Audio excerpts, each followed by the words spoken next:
It was a quiet Sunday morning when the world outside seemed to move in slow motion, but inside the mall's echoing halls, one man's life was about to change forever.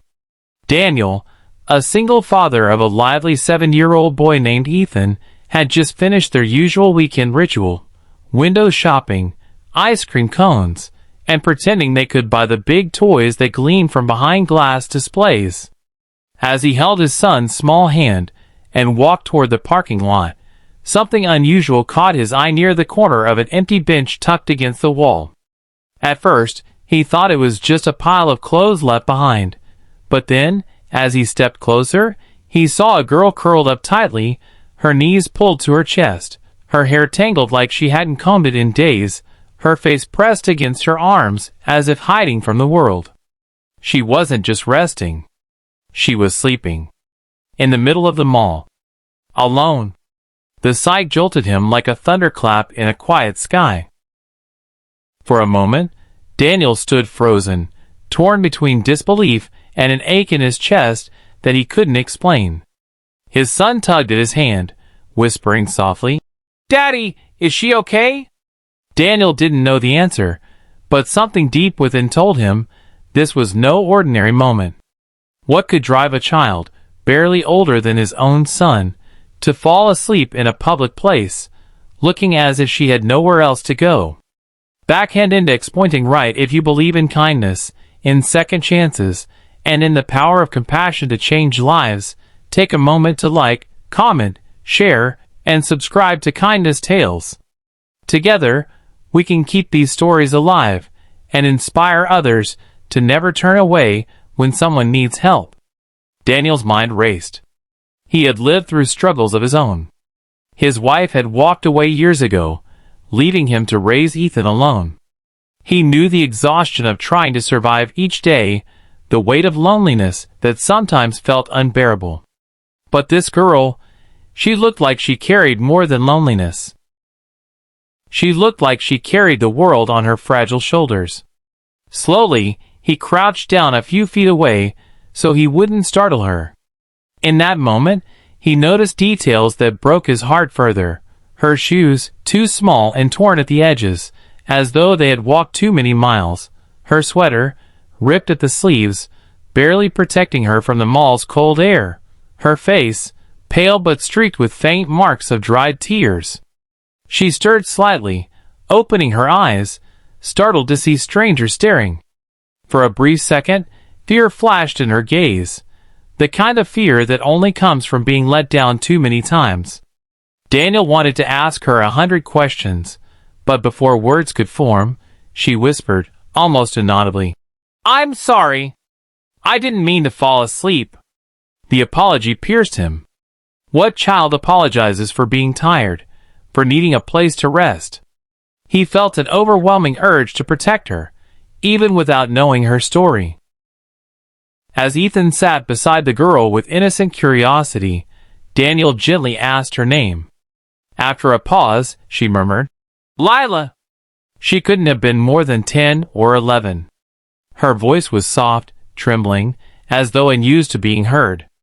When Daniel asked if she was lost, she shook her head quickly. When he asked if she had parents nearby, her eyes filled with tears, and she turned away, hugging her knees tighter. That's when Daniel understood this wasn't about being lost in the mall. This was about being lost in life. He didn't press her with more questions. Instead, he offered her the granola bar from his backpack, something he always carried for Ethan. She hesitated at first, then, with trembling hands, took it and devoured it as though she hadn't eaten in days. Watching her, Daniel felt both sorrow and anger, sorrow for her pain, anger at a world that could leave a child like this to fend for herself. The mall began to fill with noise as shoppers returned, but Daniel's focus stayed locked on Lila. Piece by piece, over the next hour, her story unfolded in fragments between her timid silences. Her mother had died when she was little, and her father, once her protector, had fallen into addiction and eventually abandoned her. Relatives didn't want the burden. Foster care had been a revolving door of disappointment, and finally, she had chosen the streets, believing at least out there she could control her own survival. The mall, she explained in a small voice, felt safer than alleys or shelters. She could sit quietly and blend into the crowd. No one usually noticed her. No one until now. Daniel's throat tightened with emotion. He had always worried about giving Ethan enough love, enough stability, enough security after his mother's absence. But here was a child who had none of those things. And somehow, fate had placed her directly in his path. The hours ticked by, and what began as concern turned into a bond Daniel couldn't ignore. Ethan, with the innocence only children have, shared his toy car with Lila, making her smile for the first time. That smile, it wasn't just a smile. It was a flicker of light breaking through years of darkness. And in that moment, Daniel knew he couldn't walk away. He couldn't let her vanish back into the shadows. He called social services, his hands trembling as he explained the situation.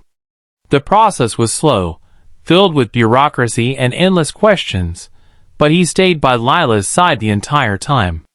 While the official spoke to her, Daniel noticed how she clung to his presence, how her eyes searched for him when fear threatened to overwhelm her. She trusted him, even though they had only just met. That night, after hours of waiting, they told him she would be placed in temporary care. Daniel nodded, but something inside screamed it wasn't enough. He went home with Ethan, but he couldn't sleep. He kept picturing Lila's face, the fear, the hunger, the small glimmer of hope she had shown only when she was with him. He remembered his own darkest nights after his wife left, the moments he thought he couldn't handle single parenthood. What saved him back then was the kindness of a neighbor, the simple reminder that he wasn't alone. Could he now be that reminder for Lila? Over the next weeks, Daniel visited her regularly. Each visit peeled away another layer of her guarded heart. She told him about the nights she spent under bridges, the times she pretended to be asleep so no one would bother her, the longing she still felt for a father who had chosen his demons over her.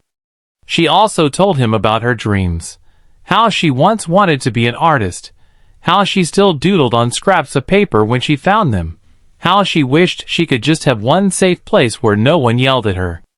Daniel listened, and with each word, the silence inside him filled with determination. He filed papers to foster her, knowing it would not be easy as a single dad. The system asked him if he was sure, if he could handle another child, if his life was stable enough. He looked at Ethan, who had already begun calling Lila his almost sister, and he answered without hesitation, "Yes." The process was grueling. Background checks, interviews, home inspections. But through it all, Lila began to believe she was worth the effort, worth fighting for. Daniel gave her that gift, the gift of being wanted. The day she finally moved into their small but warm home, she stood in the doorway clutching a single plastic bag of her belongings. She looked at the bedroom Daniel and Ethan had decorated for her, hand-drawn posters on the wall, a second-hand desk with crayons and sketchpads, a blanket patterned with stars. Tears filled her eyes as she whispered, "This is mine?" And for the first time, Daniel saw not just the broken child, but the resilient soul who had survived against all odds. Life didn't magically become perfect. There were nightmares, breakdowns, and moments when she pushed them away out of fear that happiness wouldn't last. But each time, Daniel reminded her, "You're not alone anymore." Slowly, the walls around her heart began to crumble. Slowly, she learned what family truly meant. Months later, at Ethan's school art fair, Lila displayed her first painting, a bright, bold picture of 3 figures holding hands under a wide, safe sky. When the teacher asked what it represented, Lila simply said, "It's my family." Daniel, standing in the crowd, felt his chest ache with pride. A girl who once slept on a mall bench now painted her dreams on canvas. Backhand index pointing right if this story touched your heart. please take a moment to like, share, comment, and subscribe to Kindness Tales. Every act of engagement helps spread these real stories of compassion and give strength to others who may be struggling in silence. Before we end, I have a special request. Comment the word hope below if you believe that no child should ever feel invisible. And so, the story of a single dad who stumbled upon a sleeping girl at the mall became something far greater. It became a story of second chances, of broken lives stitched back together with kindness, and of how sometimes the people we least expect can become the family we always needed.